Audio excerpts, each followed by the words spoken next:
আমরা প্রায় পুলিশের দিকে আঙুল তুলি। আমাদের সবার একটা ধারণা আছে যে পুলিশ নিজের কাজ কখনোই ঠিকভাবে করে না, আর করলেও তাদের কাজে এত গাফিলতি থাকে যে অপরাধী খুব সহজেই ছাড়া পেয়ে যায়। কিন্তু কিছু ঘটনা এমনও আছে যেখানে পুলিশ নিজের কাজ পুরো সততার সাথে করেছে। আর আজকের ঘটনা ঠিক সেই রকমই একটা ঘটনা। এই মামলায় না কোনো সাক্ষী ছিল, না কোনো প্রমাণ ছিল, কিন্তু তার সত্ত্বেও পুলিশ যেইভাবে এই ঘটনার একটা অংশ জুড়ে মাত্র ৩ দিনের মধ্যে অপরাধীকে ধরেছিল তা সত্যি প্রশংসনীয় ছিল। আমি দাবি করে বলতে পারি, পুরো ভিডিওটা দেখে আপনারাও চিন্তায় পড়ে যাবেন যে এই অপরাধীকে কী শাস্তি দেওয়া উচিত। তাহলে চলুন আর দেরি না করে ভিডিওটা শুরু করা যাক। আজকের ঘটনা উত্তরপ্রদেশের বাওয়ানখেড়ি গ্রামের। ২০০৮ সালের ১৪ই এপ্রিলের রাতে চারদিকে একটা অস্বাভাবিক নিঃশব্দতা ছিল। গ্রামের লোকেরা গভীর ঘুমে ঘুমোচ্ছিল। আর এই নিঃশব্দতার মধ্যেই রাত ২টোর সময় গ্রামের লোকেরা একটা মেয়ের চিৎকার শুনতে পায়। প্রথমে লোকেরা মনে করে তারা হয়তো ভুল শুনছে, কিন্তু পরে চিৎকারটা আরও পরিষ্কারভাবে শুনে লোকেরা বুঝতে পারে যে চিৎকারটা গ্রামের সব থেকে ধনী পরিবার শওকত আলীর বাড়ির থেকে আসছে। শওকত আলী একটা কলেজের লেকচারার হিসেবে কর্মরত ছিলেন। গ্রামের সবাই ওনাকে অনেক সম্মান করত, আর ওনার বাড়ি গ্রামের সব থেকে বড় বাড়ি হিসেবে পরিচিত ছিল, যা প্রায় ১৪ বিঘে জমি নিয়ে বানানো হয়েছিল। যখন লোকেরা শওকত আলীর বাড়ির থেকে চিৎকার শুনতে পায়, তারা উঠে শওকত আলীর বাড়ির দিকে ছুটে যায়। বাড়ির কাছে গিয়ে লোকেরা দেখে শওকত আলীর মেয়ে শবনম আলী গলা ফাটিয়ে চিৎকার করছে। লোকেরা বুঝতে পারছিল না যে আসলে কি ঘটেছে, তাই পুরো ব্যাপারটা বোঝার জন্যে লোকেরা ঘরের ভেতরে ঢোকার সিদ্ধান্ত নেয়। গ্রামের কয়েকজন লোক ঘরের ভেতরে ঢোকে। ভেতরে শবনম চিৎকার করে কাঁদছিল। সে ইশারা করে লোকেদের তার বাবার ঘরের দিকে যেতে বলে। তার বাবার ঘরে প্রবেশ করতেই সেখানকার দৃশ্য দেখে গ্রামের লোকেদের পায়ের তলার থেকে মাটি সরে যায়। তারা দেখে শওকত আলী রক্তাক্ত অবস্থায় বিছনায় পড়ে আছে। কিছুক্ষণ সেখানেই পাথরের মতো দাঁড়িয়ে থেকে লোকেরা এক এক করে বাকি ঘরগুলোতেও উকি দেওয়া শুরু করে। আর সবকটা ঘরের ভেতরেই লোকেরা একই দৃশ্য দেখতে পায়। বাড়ির প্রত্যেকটা সদস্য নিজের নিজের জায়গায় মৃত অবস্থায় পড়েছিল। সেই বাড়ির ৮ জন সদস্যর মধ্যে ৭ জন নিজের প্রাণ হারিয়েছিল। মৃতদের মধ্যে ৫৫ বছরের শওকত আলী, ৫০ বছরের শবনমের মা হাশমি, ৩৫ বছরের শবনমের ভাই আনিস, শবনমের ছোট ভাই রাশেদ, শবনমের বৌদি আঞ্জুম, শবনমের মাস্তুতো বোন রাবিয়া আর শবনমের ভাইয়ের ১০ মাসের ছেলে আর্শ ছিল। বাড়ির অবস্থা দেখে কেউ বুঝতে পারছিল না যে বাড়িতে আসলে কি ঘটেছে। সবার মাথায় শুধু একটাই প্রশ্ন ঘুরছিল যে এই সব কে করেছে। এই প্রশ্নের উত্তর শুধু একজনই দিতে পারত, আর সে ছিল এই পরিবারের একমাত্র বেঁচে থাকা সদস্য শবনম। কিন্তু তখন শবনমের অবস্থা এতটাই খারাপ ছিল যে তার পক্ষে কিছু বলা সম্ভব ছিল না। লোকেরা শবনমের অবস্থা বুঝতে পারছিল, কারণ সে এক রাতেই নিজের পরিবারের ৭ জনকে হারিয়ে ফেলেছিল। সবাই শবনমকে সান্ত্বনা দেওয়ার চেষ্টা করছিল। ৭ জনের মৃত্যু হয়েছিল, তাই গ্রামের লোকেরা স্থানীয় পুলিশকে পুরো ঘটনার খবর দেয়। একসাথে ৭ জনের মৃত্যুর খবর পেয়ে পুলিশ স্টেশনেও হইচই পড়ে যায়। এই খবরটা এত বড় ছিল যে সেই রাতেই পুরো ঘটনাটা রাজ্য আর কেন্দ্রীয় সরকারকেও জানানো হয়। খবরটা পাওয়ার পর সব থেকে আগে স্থানীয় পুলিশ টিম ঘটনাস্থলে এসে উপস্থিত হয়। ঘটনার গুরুত্ব বুঝে আরও পুলিশ দলকে ঘটনাস্থলে ডাকা হয়। ভোর হওয়ার আগেই বাওয়ানখেড়ি গ্রামে আশেপাশের সব থানার থেকে পুলিশ দল এনে বাওয়ানখেড়ি গ্রামে ভরে দেওয়া হয়। এছাড়া ফরেন্সিক টিম এই পুরো বাড়িটা ঘিরে নিজের তদন্ত শুরু করে। পুরো ঘটনাটা জানার জন্যে এবার শবনমকেও জিজ্ঞাসাবাদ শুরু করা হয়। শবনম জানায় রাতে সে ছাদে ঘুমোচ্ছিল। মাঝরাতে সে কিছু শব্দ শুনতে পায়। শব্দ শুনে সে ছাদের থেকে নিচে নেমে আসে। সে দেখে কয়েকজন লোক হাতে কুড়ুল নিয়ে বাড়ির থেকে ছুটে পালাচ্ছে। শবনম জানায় তারা হয়তো ডাকাত ছিল, আর ডাকাতি করতেই তারা বাড়িতে ঢুকেছিল। শবনমের এই বয়ানের পরে এই ঘটনা পুরো শহরে ছড়িয়ে পড়ে যে শওকত আলীর বাড়িতে ডাকাতি করতে এসে ডাকাতরা পরিবারের 7 জনকে হত্যা করেছে। এই ঘটনার সময় মায়াবতী উত্তরপ্রদেশের মুখ্যমন্ত্রী ছিলেন। এই ঘটনা জানার পর উনি সঙ্গে সঙ্গে শওকত আলীর পরিবারের একমাত্র জীবিত সদস্য শবনমকে 5 লক্ষ টাকা ক্ষতিপূরণ হিসেবে দেওয়ার কথা ঘোষণা করেন। সাথে উনি এটাও ঘোষণা করেন যে এই ঘটনায় জড়িত কোনো অপরাধীকে ছাড়া হবে না। কিন্তু এই ঘোষণার পরেও এই ঘটনা ঠান্ডা পড়ে না। উল্টো সরকারের বিরোধী দলগুলো মায়াবতী সরকারের আইন শৃঙ্খলার জর্জর অবস্থা নিয়ে মায়াবতীকে ঘিরে ফেলার চেষ্টায় লেগে পড়ে। পরিস্থিতির গুরুত্ব বুঝে মায়াবতী পরের দিনই হেলিকপ্টার নিয়ে ঘটনাস্থলে গিয়ে পৌঁছান। এখানে এসে মায়াবতী শবনমকে আশ্বস্ত করেন যে এই ঘটনার কোনো অপরাধীকে রেহাই দেওয়া হবে না, আর সবাইকে ধরে কঠোর শাস্তি দেওয়া হবে। মায়াবতী শবনমকে ক্ষতিপূরণ হিসেবে 5 লক্ষ টাকা দেওয়ার ঘোষণা আগেই করেছিলেন, আর উনি ঘটনাস্থলেই সেই টাকা শবনমের হাতে তুলে দিতে চাইতেন। কিন্তু এক তদন্ত কর্মকর্তা মায়াবতীকে অনুরোধ করেন যে কিছুদিনের মধ্যেই পরিবারের মৃত সদস্যদের পোস্টমর্টম রিপোর্ট চলে আসবে। টাকাটা তারপরেই শবনমের হাতে তুলে দিলে ভালো হয়। মায়াবতী তদন্তকারীর এই অনুরোধ মেনে নেন। এরপরেই এই ঘটনার তদন্ত ইন্সপেক্টর আর.পি. গুপ্তা শুরু করেন। ইন্সপেক্টর আর.পি. গুপ্তা প্রথমেই ঘটনাস্থলটা ভালো করে খতিয়ে দেখেন, আর তারপরে তিনি শবনমকে জিজ্ঞাসাবাদ শুরু করেন। কিছুক্ষণ জিজ্ঞাসাবাদ করার পরেই আর.পি. গুপ্তা শবনমকে প্রশ্ন করেন যে ডাকাতরা যখন বাড়ির সব সদস্যদের হত্যা করেছে তাহলে তারা তাকে কেন জীবিত ছাড়ল। জবাবে শবনম জানায় সে বাড়ির ছাদে ছিল, আর সেই কারণেই সে বেঁচে গেছে। কিন্তু আর.পি. গুপ্তা এই জবাবে সন্তুষ্ট ছিলেন না। বাড়ির প্রত্যেকটা মৃত সদস্য যেই বিছনায় শুয়েছিল সেই বিছনার চাদর একেবারে টান টান করে পাতা ছিল। সাধারণত ধস্তাধস্তি হলে বিছনার চাদর এইভাবে টান টান থাকে না, আর সেই কারণেই আর.পি. গুপ্তা শবনমকে সন্দেহ করছিলেন। কিন্তু ঘটনার সংবেদনশীলতা বুঝে আর.পি. গুপ্তা শবনমের বিরুদ্ধে আর কোনো কথা না বলে নিজের তদন্ত চালিয়ে যায়। সবার আগে প্রত্যেকটা মৃতদেহকে স্থানীয় হাসপাতালে ময়না তদন্তের জন্য পাঠানো হয়, যেখানে ডাক্তাররা দেহগুলোর ময়না তদন্ত করে। ময়না তদন্তে উঠে আসে যে মৃতদের মধ্যে কেউ নিজেকে বাঁচানোর কোনো চেষ্টা করেনি। তারা কোনো রকম বিরোধিতা না করেই মারা গেছে। এই রিপোর্ট ইঙ্গিত করছিল যে মৃত্যুর সময় তারা সবাই হয়তো গভীর ঘুমে ঘুমোচ্ছিল বা অজ্ঞান ছিল। কেউ কি ইচ্ছে করে তাদের অজ্ঞান করেছিল? এই ব্যাপারটা জানার জন্যে ডাক্তাররা মৃতদের কিছু স্যাম্পল তদন্তের জন্যে ল্যাবে পাঠিয়ে দেয়। কিছুদিনের মধ্যেই বায়োপসির রিপোর্ট চলে আসে। এই রিপোর্ট অবাক করার মতো ছিল। রিপোর্টে জানানো হয়েছিল যে মৃতদের মধ্যে শুধু 10 মাসের বাচ্চা ছাড়া বাকি সবার শরীরে বিষের অবশেষ পাওয়া গেছে।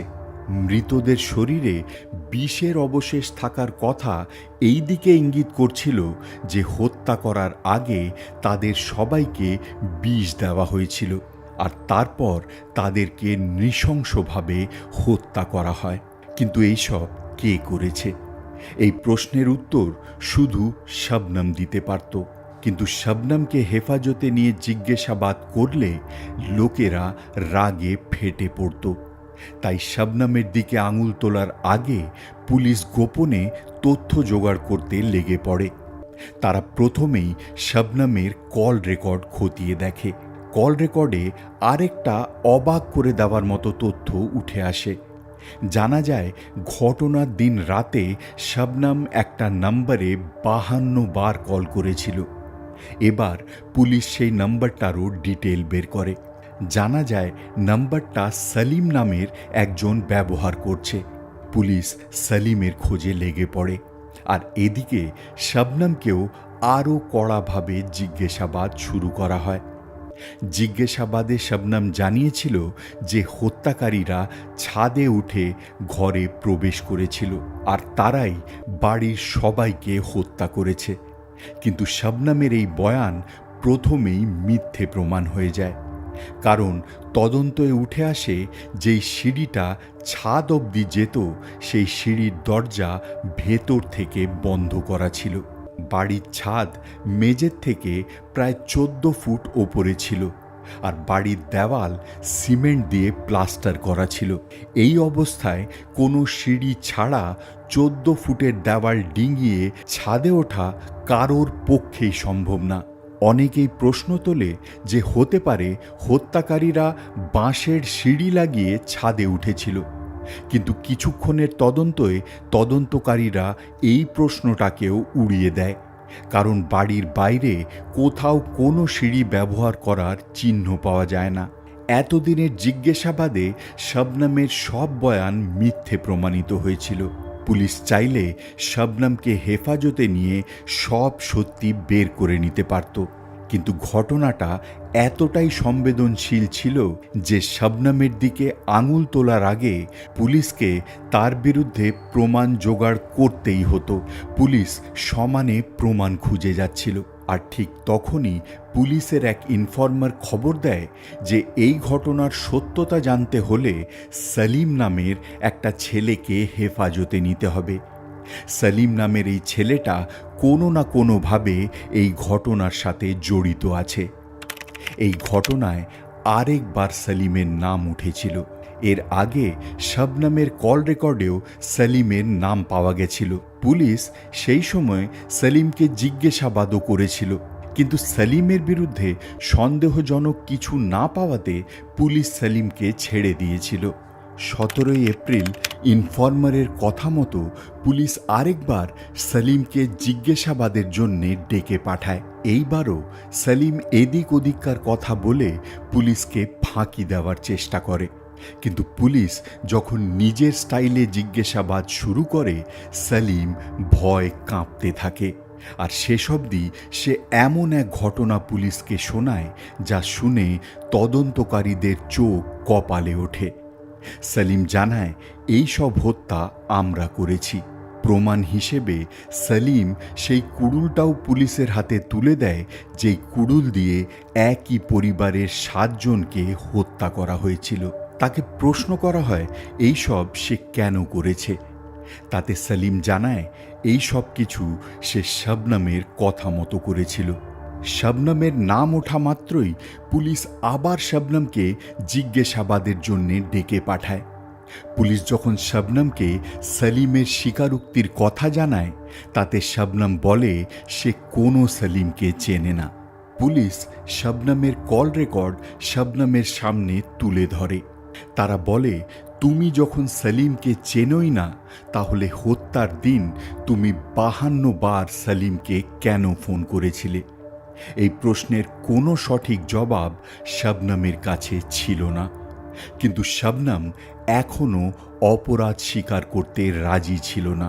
আর সেই কারণেই পুলিশ শবনম আর সলিমকে সামনাসামনি বসিয়ে জিজ্ঞাসাবাদ শুরু করে।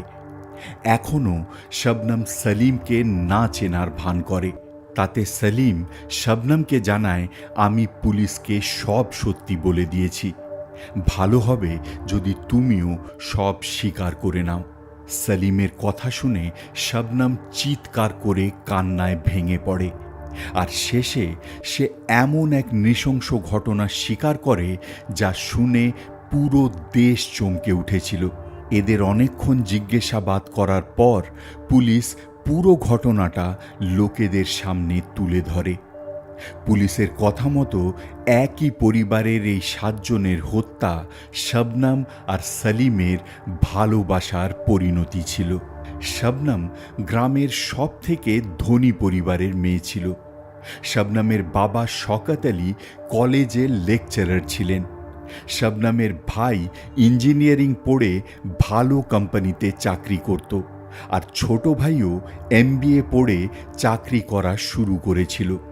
শবনম নিজেও ইংরেজি আর ভূগোল নিয়ে ডাবল MA করেছিল। ঘটনার সময় শবনম একটা স্কুলে চাকরিও করত। শবনমের বাড়ির কাছেই একটা করাত কল ছিল, আর সেলিম সেই করাত কলেই কাজ করত। শবনম যখনই বাড়ির বাইরে বেরোতো সে সেলিমকে দেখতে পেত, আর এইভাবেই দেখতে দেখতে শবনম সেলিমকে পছন্দ করা শুরু করে, আর আস্তে আস্তে সে সেলিমের প্রেমে পড়ে যায়। সুযোগ দেখে একদিন সে সেলিমকে নিজের মনের কথা জানায়। সেলিম জানায় সেও তাকে পছন্দ করে। সময়ের সাথে সাথে এদের ভালোবাসা আরও গাঢ় হতে থাকে। দুজনে ঠিক করে তারা বিয়ে করবে, কিন্তু এখানেই নানান বিপদ তাদের সামনে এসে পড়ে। একদিকে শবনমের পরিবার গ্রামের সব থেকে ধনী আর শিক্ষিত পরিবার ছিল, আর অন্যদিকে সেলিম অশিক্ষিত ছিল আর করাত কলে কাজ করে কোনো রকম নিজের জীবন চালাচ্ছিল। দুজনের জীবনে অনেক তফাৎ ছিল, কিন্তু তাও শবনম ঠিক করে সে নিজের বাড়িতে তার আর সেলিমের সম্পর্কের কথা জানাবে। সে নিজের বাবাকে জানায় সে সেলিমকে ভালোবাসে আর তাকেই বিয়ে করতে চায়। শবনমের কথা শুনে তার বাড়ির লোকেরা চমকে ওঠে। তারা সবাই মিলে শবনমকে অনেক বোঝানোর চেষ্টা করে, কিন্তু শবনম কারোর কথা না শুনে সেলিমকেই বিয়ে করার জেদ বজায় রাখে। অনেক দিন পরিবারে অশান্তি চলতে থাকে, আর শেষে যখন শবনম বুঝে যায় যে তার পরিবারের লোকেরা কোনোভাবেই সেলিমের সাথে তাকে বিয়ে করতে দেবে না, সে সেলিমের সাথে দেখা করে, আর দুজনে মিলে একটা ভয়ঙ্কর পরিকল্পনা করে। তারা ঠিক করে তারা যদি শবনমের পরিবারের সবাইকে হত্যা করে তাহলে তারা কোনো বাধা ছাড়াই বিয়ে করে একসাথে থাকতে পারবে, আর তাছাড়া তারা শবনমের বাবার পুরো সম্পত্তিটাও গ্রাস করতে পারবে। এরপরেই শবনম আর সেলিম মিলে ঠিক করে তারা বিষ দিয়ে সবাইকে হত্যা করবে। কথা মতো সেলিম বাজার থেকে বিষ কিনে শবনমের হাতে তুলে দেয়। এরপর থেকেই শবনম পরিবারের লোকেদের বিষ দেওয়ার সুযোগ খুঁজতে থাকে, আর শেষে 14ই আগস্ট 2008 সালে সে নিজের পুরো পরিবারকে শেষ করার সিদ্ধান্ত নেয়। সেই দিন শবনমের দুটো ভাই কোনো কাজের জন্যে বাইরে গেছিল। শবনম তাদের ফোন করে অনেক ভালোবেসে অনুরোধ করে যে আজকে সে খুব মন দিয়ে তাদের জন্যে রান্না করেছে, তাই তারা যেন নিজের সব কাজ ছেড়ে বাড়ি ফিরে আসে। দিদিকে এত করে অনুরোধ করতে দেখে তারাও নিজের কাজ ছেড়ে বাড়ি ফিরে আসে। রাতে শবনম নিজের মাস্তুতো বোন রাবিয়ার সাথে মিলে সব রান্না করে, আর খুব ভালোবেসে সবাইকে খাওয়ার পরিবেশন করে। খেয়ে উঠে সবাই একসাথে বসে গল্প করা শুরু করে। তখনই শবনম বলে, আমি চা বানাতে যাচ্ছি, তোমরা কে কে চা খেতে চাও? চায়ের কথা শুনে সবাই খুশি হয়ে যায়, আর সবার জন্যেই চা বানাতে বলা হয়। এই কথা শুনে শবনম রান্নাঘরে গিয়ে চা বানানো শুরু করে। চা বানিয়ে সে লুকিয়ে সেলিমের দেওয়া বিষটা চায়ে মিশিয়ে দেয়, আর পরিবারের সবাইকে সেই বিষ মেশানো চাটা খাইয়ে দেয়। চা খাওয়ার পর সবার শরীর খারাপ হওয়া শুরু হয়, কিন্তু কেউ এই অস্বস্তির কারণ বুঝতে পারছিল না। তাই যে যার ঘরে গিয়ে শুয়ে পড়ে, আর কিছুক্ষণের মধ্যেই বিষ নিজের কাজ করা শুরু করে, আর সবাই অজ্ঞান হয়ে পড়ে।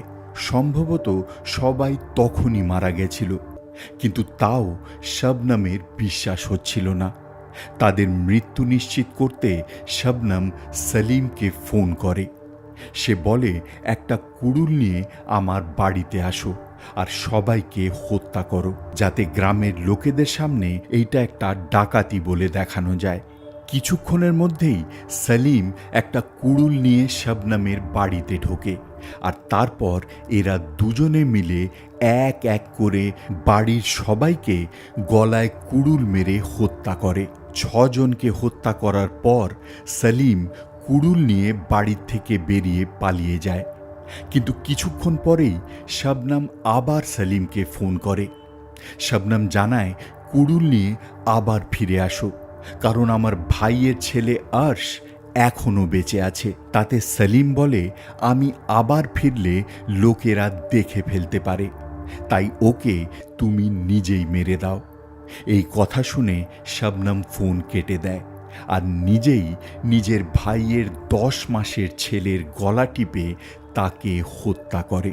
শবনম আর সলিমের স্বীকারোক্তির পরে তাদেরকে অফিসিয়ালি হেফাজতে নেওয়া হয়। দুজনের বিরুদ্ধে হত্যা সমেত আরও অনেক ধারায় অভিযুক্ত করে মামলা চালানো হয়। এই মামলার শুনানি ডিস্ট্রিক্ট কোর্টে শুরু করা হয়। দীর্ঘকালীন শুনানির পর সলিম আর শবনমকে মৃত্যুদণ্ড দেওয়া হয়, কিন্তু এই বিচারের বিরুদ্ধে তারা এলাহাবাদ হাইকোর্টে আপিল করে, কিন্তু সেখানেও তাদেরকে ফাঁসির শাস্তি শোনানো হয়। সলিম আর শবনম দুজনে আবার এই বিচারের বিরুদ্ধে সুপ্রিম কোর্টে যায়, কিন্তু সুপ্রিম কোর্টও হাইকোর্টের ফাঁসির রায়টাকেই বজায় রাখে।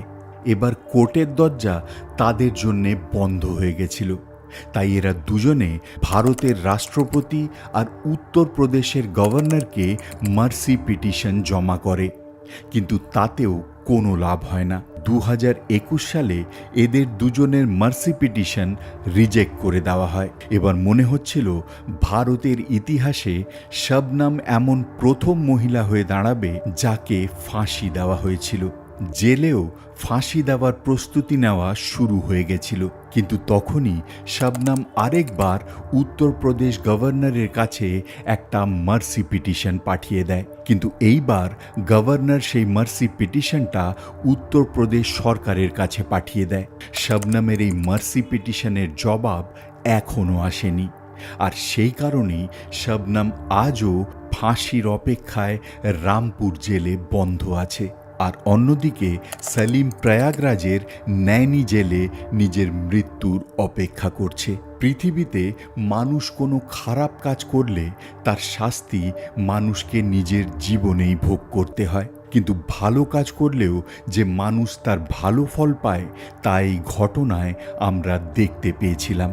আসলে এই পুরো ঘটনার শুরুতে যখন শবনম নিজের অপরাধ স্বীকার করেছিল, তখন তার মেডিকেল টেস্ট করানো হয়েছিল, যাতে জানা গেছিল যে শবনম 2 মাসের প্রেগনেন্ট ছিল, আর এই বাচ্চা ছিল তার প্রেমী সলিমের। মৃত্যুদণ্ড পাওয়ার পর জেলে থাকাকালীন শবনম সেই বাচ্চাটাকে জন্ম দেয়, কিন্তু সলিম আর শবনম মানে বাচ্চার মা বাবা দুজনেই মৃত্যুদণ্ড পেয়েছিল। তাই এই বাচ্চা কার কাছে থাকবে এই নিয়ে একটা বিভ্রান্তি সৃষ্টি হয়েছিল। আর শেষে শবনমের কলেজের একটা বন্ধু সেই বাচ্চাটাকে দত্তক নেয়। দত্তক নেওয়ার পেছনে কারণ জিজ্ঞাসা করাতে সে জানায়, কলেজে পড়াকালীন তার পরিবারের অবস্থা এতটাই খারাপ ছিল যে কলেজের ফিস দেওয়ার জন্যেও তাদের কাছে টাকা ছিল না, আর সেই কারণেই তাকে হয়তো পড়াশোনা ছেড়েই দিতে হতো। কিন্তু সেই সময় শবনম তার কলেজে পড়ার পুরো খরচ বহন করে, আর সেই ঋণ শোধ করতেই সে শবনমের বাচ্চাকে নিজের বাচ্চার মতো করে মানুষ করতে চায়। এখন শবনমের সেই ছেলের বয়স 15 বছর। শবনমের ছেলেও সরকারের কাছে নিজের মায়ের মৃত্যুদণ্ডটা যাবজ্জীবনে পাল্টানোর অনুরোধ করেছে। দেশের সবাই এই অপেক্ষায় আছে যে আগামী দিনে সরকার এই মামলায় কী নির্ণয় নেয়। বন্ধুরা, এই পুরো ঘটনাটা শুনে আপনাদের কী মতামত অবশ্যই কমেন্ট করে জানাবেন। আর আমাদের এই চেষ্টা যদি আপনাদের একটুও ভালো লেগে থাকে তাহলে প্লিজ চ্যানেলটা সাবস্ক্রাইব করবেন, যাতে আমরাও আপনাদের জন্যে আরও ভালো ভিডিও বানাতে উৎসাহ পাই। নমস্কার।